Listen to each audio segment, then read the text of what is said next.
What's going on, everybody? Welcome to the CTH Podcast episode number 7. Number 7. Almost feels like, I think up until number 5 or 6, it kind of felt like, oh, it's almost number 5. Oh, it's almost number 6. But then I think now we've gotten to a point where it's like, oh, it's only number 7. Yeah, that's kind of like what it feels like. But it's been a while. It's been a while once again since we've recorded. But we're back. We're back. We have a very special guest here today, but before we get into that, my friend Young-hoon, how are you, my man?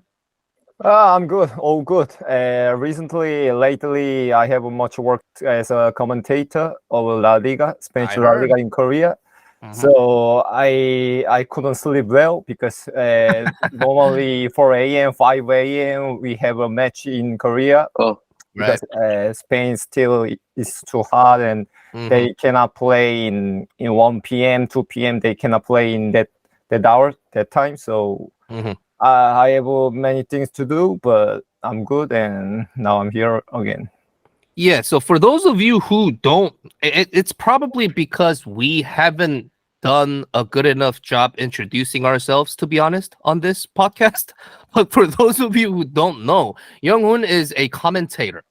He's a commentator in Korea who also he identifies himself as a coach, obviously, but he does a lot of commentating work, and he's commentating on a lot of the La Liga games. He's been doing that over the last few years. Would it be fair to say that? Yeah, it's been 4 years, so yeah. Maybe I can introduce myself. I'm a little bit of everything. I'm a little bit of everything. Yeah. So let me ask you this, though. Any team or any player that we should keep an eye on in La Liga this season? This season, maybe, I don't know, maybe Jude Bellingham is so obvious. He's maybe in Spanish word, he's pretty good. Yeah, in Spanish expression, we say he's flying or he's an airplane. We call him like that. So maybe he's already most important player in Spanish La Liga. And you know how it works in Spain. There's many young players in, for example, in Girona. Girona is the third team in the classification. Yeah. So they have many interesting players like Alex Garcia. He's from Villarreal youth system, but later he played in Manchester City B team, and later many teams, and now he's playing pretty well, and he's also captain of Girona. So maybe he's not that young and he's not that new, but he's an interesting player for me. Yeah, I was very excited to watch Girona against Real Madrid, and then Jude Bellingham took that game over. And so, I watched that game to watch Girona, and then I ended up watching Jude Bellingham. But anyway, so for those of you in Korea who are listening to this, maybe, you might hear a very familiar voice in Korean when you watch La Liga games, and that's him right here. That's that. So let me get into introducing our guest today. A fellow Korean this time. A second time that we're having a Korean guest on this show, actually. Kim Ju-pyo, who is a coach at Suwon Bluewings. Let me introduce him to you, and I want to get an introduction in his own words. So, Ju-pyo, how are you? Thank you so much for taking your time. I know you have a very busy schedule. Thank you for coming on. Why don't you kind of introduce yourself to our viewers and listeners here? Hello, my name is Ju-pyo Kim, so just call me JP. Easy pronunciation. JP. Yeah, and I'm a football coach, and I was a football coach for the second team of Suwon Samsung Bluewings. But 3 weeks ago, our boss was sacked. Right. So also I was sacked. So now I'm a bit free, but still busy to prepare for the next season. And thank you for inviting me. So let me just, as we get started here, let me just ask you a quick question here. What was your experience like? What was the learning curve like for you working with Suwon? My learning experience. Yes, sir. Suwon? Yeah. Or maybe it wasn't a learning experience. You share that Let's say 5 months ago, on May, I received a call from assistant coach Chu Seung-jin. He said Kim Byung-soo will be a new manager of Suwon Samsung, and he said he needs me.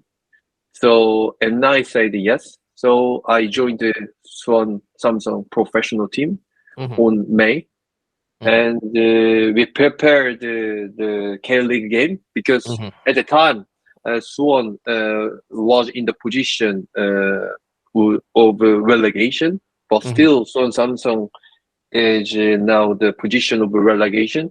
So we prepared the games, the next game very hard. But the things was not going well. So, but it was hard work. But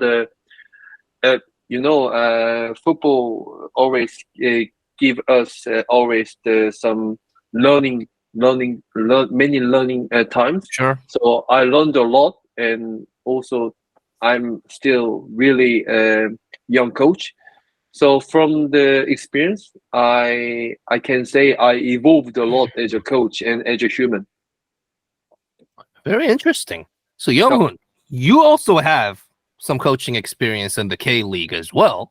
Yeah. Let me ask you a very similar question. I almost feel like I'm interviewing you now, but what was your learning curve like in the K-League? What did that time do for your coaching career? Yeah. My case was a little bit different because I worked in Jeonnam Dragons. Now that's why I asked. Yeah. Now that team is in the second tier league in Korea, and I worked with Spanish coaches. So especially Fabiano Suarez, who has the nationality of Brazil and Spain. So my official role was translator or interpreter, but because of my background, I worked as a coach too. And the situation, maybe that experience was special because that was my first experience in professional level. But later, other things are not that different because in Korea, I worked with 7 different Spanish coaches. So every time I worked with them, I had to be the someone who has the responsibility of showing and teaching some culture difference. So not that different, but the biggest difference was the pressure of winning.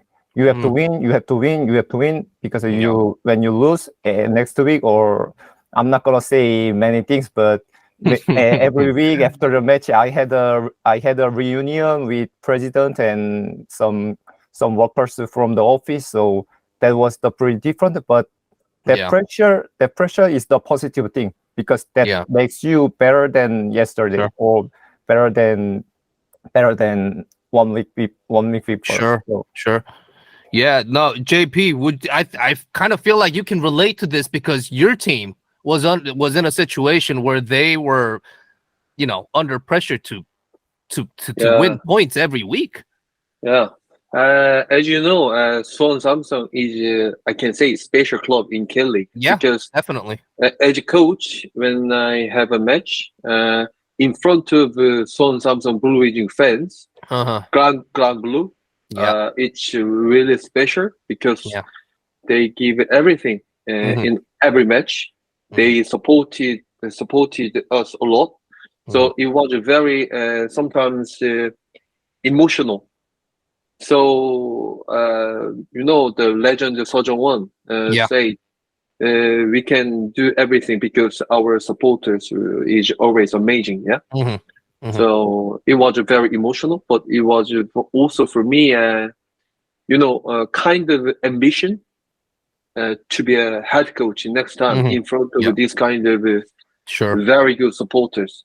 Yeah. See, and now let me take you back to when you first started in football here. you started your career in football as a performance analyst at the Korea Football Association. And now, like, I want to get more details on this, but before I do that, just throwing it out there. I mean, to a lot of young people who are passionate about the game, especially in Korea, this is kind of like a dream first job for a lot of people to be a performance analyst at the KFA. How did this opportunity come about for you? And what was this job like? Because at the time, 2010, I was 22 years old, and I was also a student of a university. And but the special thing is that I was a football player, and then I studied physical education and video analysis. Because at the time there was no one studying. There was no one of video or performance analyst who was a player or who was a player.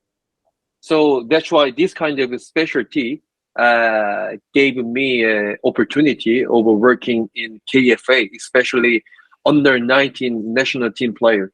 And when I was an analyst, our boss was Lee Kwang-jong. Passed away. I think. God bless his soul. Yeah, he was a very nice man, wasn't he? Yeah, because he was I think the first coach who had worked under young age categories to the under 23. So at the time, just 10, 15 years ago, there was no coach like that in the KFA. Yeah. And like, how would you describe your time at the KFA? Because, to this day, this is an organization that we hear a lot of stuff about. But, from somebody who worked inside over there, and was there sort of like, as you were working there, I know you weren't there for super long, but like, during your time there, was there some sort of an organized guidance to help you grow as a football analyst, or were you kind of on your own trying to figure it out? Were you expected to just perform on your own? Like, how was the working dynamic like for you over there? If like 13 years ago, there was no any guideline for video analyst, but still I remember that I watched a lot of video with Lee Kwang-jong. All days, but without stopping, and he commented a lot about the games. So slowly, unconsciously, I learned the football, and also at the time, young players in under 19 gave me a lot of insights, like Lee Gi-jae in Suwon Samsung, and Kim Kyung-jung, Choi Sung-geun also in Suwon Samsung. Yeah, very interesting. I met them 15 years ago, and also Ji Dong-won. He was the best player, but he is still best player for me. And also Kim Jin-soo. They showed great performance without knowing. So if I ask the question, why you can do it, or why did you do it, they couldn't explain, but they know how to do it. So I realized that full players can't explain why they do it, but a football coach should explain why we should do it. So this kind of experience made me to be a better coach, to better explanation. And also at the time, I had the opportunity of working in Olympic team, London Olympic team. So the head coach was Hong Myung-bo. And also Ikeda Seigo. Still Ikeda Seigo working with Hong Myung-bo in Ulsan now, right? Their coaching was really, for me, special, because for me at the time, it's my first time to watch the coach who asking a lot of questions to players on the pitch and off the pitch. So I first time I saw the real coaching, what the coaching is. Coaching is guide the players, not order. So these kind of things also triggered me a lot. Yeah, to be a better coach. Yeah, because a lot of the players that you just named, I mean, Korea's playing right now in an international friendly against Vietnam. Yeah, And like, some of those players are actually playing in the game right now. So that makes it very interesting because this was about 13 years ago, right? About 12, 13 years ago. Yeah. And you also mentioned a lot of the coaches that you've worked with. It almost feels like it was a privilege to work with some of these coaches. And I know that the KFA over the last, I don't know, as little as 5 years, but as much as like 10 or even more, I feel like they've invested a lot of time and effort into developing coaches from a federation standpoint. So what was your working dynamic like at the KFA with the rest of the coaching staff as you were working with the youth national teams? Because, you know, some of the coaches that came up through the KFA, they've produced some really good results at the underage World Cups in recent years. So and I feel like you were there at a time when that kind of movement was just getting started. So like, what was that like, your relationship with the rest of the coaching staff? To be honest, at the time I was really young, so I think I was not prepared well to observe this kind of the kind of situation. Yeah. But for me, Hong Myung-bo was a really good model for many coaches working in KFA at the time. And also Lee Kwang-jong also was a coach who developed a lot in KFA guideline. So at the time, the KFA coaches tried to find the good information. So they also used me a lot to watch a lot of football games in Europe and football videos or education videos. And then I also gathered a lot of information and then ordered the information and then I showed them. Right. And I made some also video clips for education. So, but there was no specific guideline or specific like philosophical order. So these kind of things for me was a bit missing part. Yeah. But, go ahead. But the time with the time of Hong Myung-bo and coaching staff with many good players like Gujater or these kind of players was very very emotional, very educational. You know, real model of good team building. You know? Yeah. And you know, Hong Myung-bo is obviously somebody. You know, that journey. I guess you were with him when he was just starting out on that journey. Really, in terms of his coaching career, and then he went on to great things to do great things. He won a medal at the Olympics with the Korean under 23 national team, and then he had a little bit of a difficult time at the World Cup with the senior national team. But you know, he's rebounded quite nicely in recent years. So you know, winning the K-League title with the Ulsan. Yeah. What was it about him? I mean, you called him. He was a great model in terms of in terms of like you developing your own coaching career. What was it about him that made him a little bit special compared to maybe some of the other coaches that you've worked with in the past? And like, what stood out about him for you? Because his speech skill was really special. Because as I said, many ex-professional players struggled to explain. Sure. But at the time, I saw a lot Hong Myung-bo reading newspapers, and he read books, 10 years ago.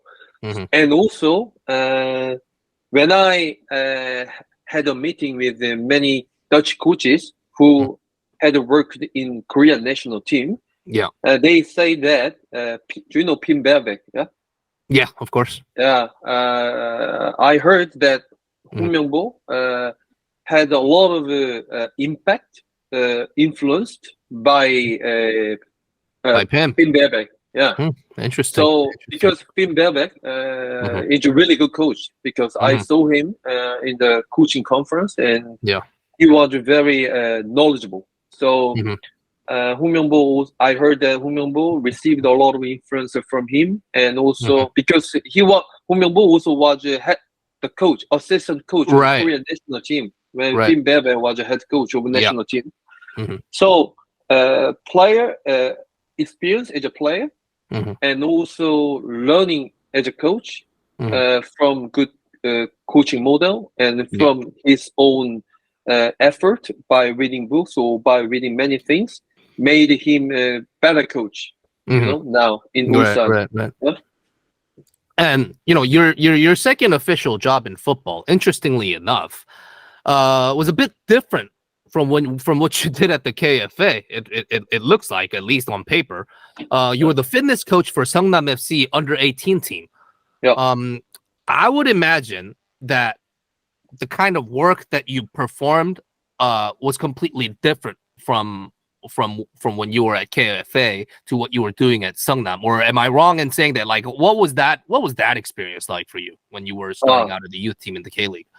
Yeah, the reason why I became the football fitness coach is because of the Ikeda Seigo. Because as an analyst in KFA, I thought analyst couldn't be a football coach, influencing player. Yeah. And then I saw Ikeda Seigo, who influenced a lot players. So that's why, I let's start studying about football science. Because if I study football science, maybe I can be a special. Sure. And then I can maybe influence the football players in the future. So that's why I went to Europe to study football fitness. And then I tried to find the football essence. And then I can be a football fitness coach when I came back to South Korea. So when I started my career as a football fitness coach in Seongnam, but I couldn't use my knowledge enough because in Seongnam there was their own way. Sure. So just I started my career as a coach, and then I just help them support their own way. But for me, it was a very good opportunity to working with the top talented football players in Korea. Right. And while we're on the topic of, Ikeda Seigo, for those of you who aren't aware, who aren't very familiar, he's one of the most widely respected fitness trainers in Asian football, not just in Korea or not just in Japan, across Asia or maybe even across the world. I believe he's also worked a little bit in South America as well when he was younger. But just to talk about him a little bit more. What is it about him? We always hear about how special he is, what kind of special relationships that he's had with some of the Korean players. Because he was also largely involved with Korea winning a medal at the Olympics in 2012. What was it about him that made him such a successful and widely respected fitness coach in Asian football? It's a bit difficult to say because I just worked with him for I think 3 weeks, But from my perspective and from many players' perspective, because based on their opinions, is because I also saw Ikeda Seigo was really special for observe the players and showing really good empathy. Ikeda Seigo coach players as a human. So I saw, and also players felt that they attached emotionally because he understood how football players think as a human. So many times, because we think that Ikeda Seigo is a physical coach, so maybe he shows some special exercises or something, but he is a really good coach who understands football player. I think this is special for him. Yeah. And while we're on that topic, many people involved in Korean football, they say that fitness training in football, especially at youth level in Korea, it still lags far behind Europe and South America, and maybe even other parts of the world, perhaps even North America as well. Could you talk about some of the learning experience that you've had as you are working as a fitness trainer at the grassroots level of Korean football? more like starting from more than 6 years ago? Yeah. The weak point of Korea fitness training at youth level is the lack of structure. Because the aim of youth football is developing the player, not becoming the champion. So developing the player is a long-term process. So when we guide the young players, we should have a structure from the long term. So rather than planning the training session for improving today or improving for the next match, we should plan the training session after 10 years. But in Korea youth football, still football coaches, I think maybe because of the policy, they focus on winning. So that's why many good advice from football fitness coaches is gone because of the pressure of winning.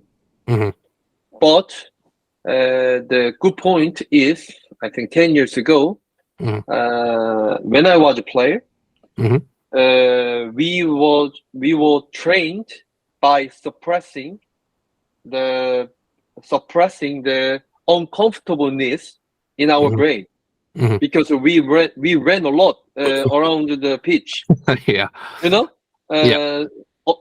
Continuous tempo, without stopping, make players crazy. So we learned how to suppress uncomfortableness in our brain. So that's why maybe I think 80 minutes or 90 minutes of the game, we can endure uncomfortableness in our brain. Raymond Verheyen, who was the football fitness coach in 2002 and 2006 and 2010 of South Korea national team, mentioned about it. Because South Korean players, the brain is special. They have a special brain. Yeah, so that's a well-trained special brain.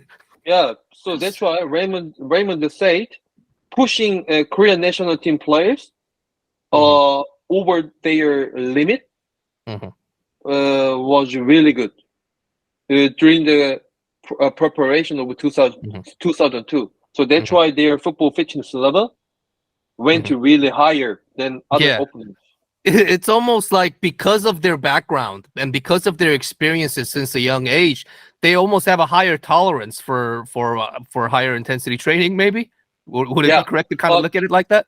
But the problem is if we just let players running on the pitch on continuous level, this is about general fitness, non-contextual fitness. Right.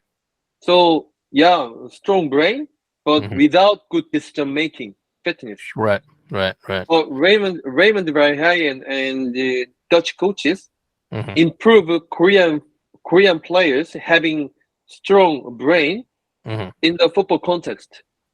Yeah. So that's why they can learn how to maintain their playing style at high tempo. Right. Yeah.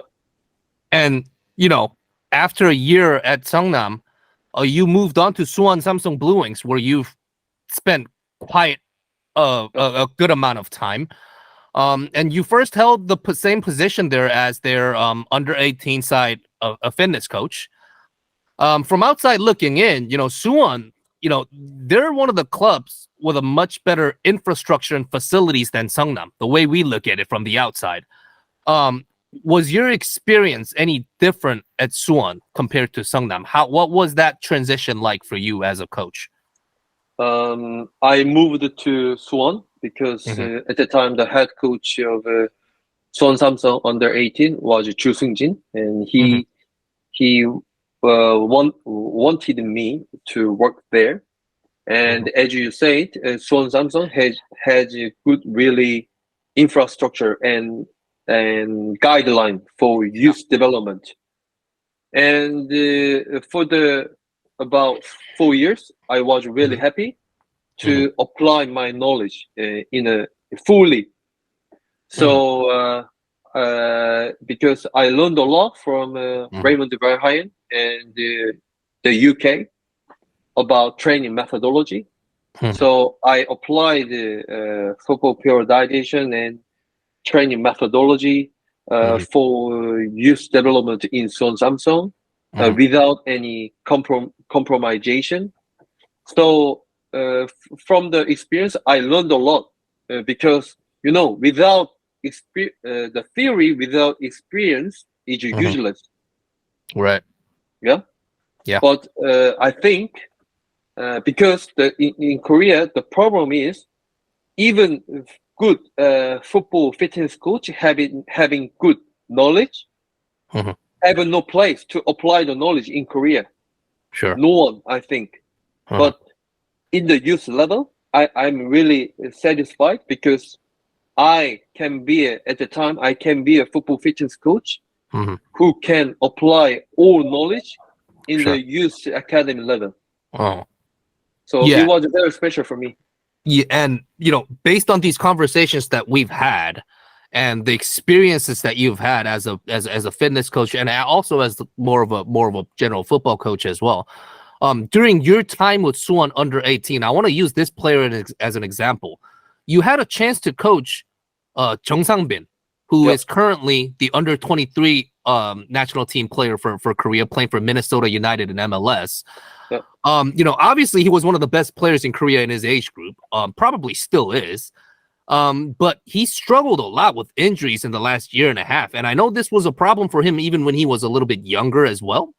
What kind of player was he when you coached him? And are you surprised by the injuries that he's suffering recently? Because he's had history with injury before. And I almost feel like, is this an issue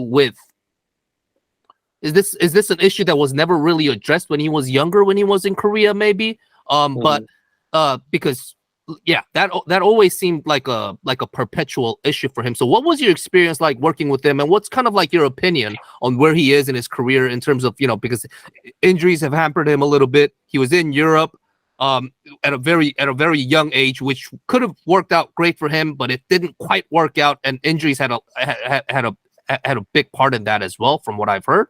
So what's your what's your take on this? First of all, Sang-bin, I met him when he was 15 years old. Yeah. So I worked with him 3 years. And when I first met him, he was very special because he had the characters. When I met him, I said, Sang-bin, if you train like that, you would maybe go to K3 or K4. And Sang-bin said, no worry, I will go to Premier League. When he was 16 years old. Yeah. So at the time, I thought, this guy had some character. Yeah. And as you know, when Sang-bin played football, he had a really good intuition. Yeah, he didn't think. He doesn't think. He just act. And he always focus on his action. He's not disturbed by external factors. When he was young, also he focused easily. In terms of injury, because I had a lot of conversation with him. Because Sang-bin, because I kind of saw you smiling when I started talking about his injuries. You started smiling. So what's that all about? Because I had a lot of conversation with him. Because he is really fast. He is explosive player. Right. I think he's the most explosive player I have ever seen. His father also is a coach, football coach. And Sang-bin trained a lot from when he was young.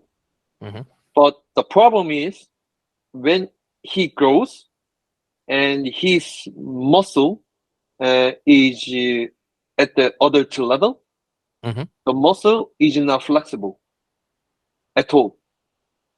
So explosive player always needs more recovery time. Because explosive player has explosive muscle fibers, having no air fluid, you know.